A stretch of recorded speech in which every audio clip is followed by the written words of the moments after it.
We were really shooting for anything, you know, kind of over.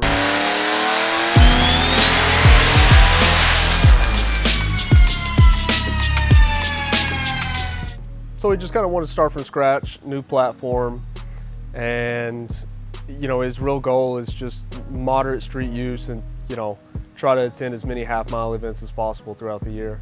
Anything to do with really the cold side, the turbos, the Garrett GTX 4508Rs, both billet units, 81 millimeter.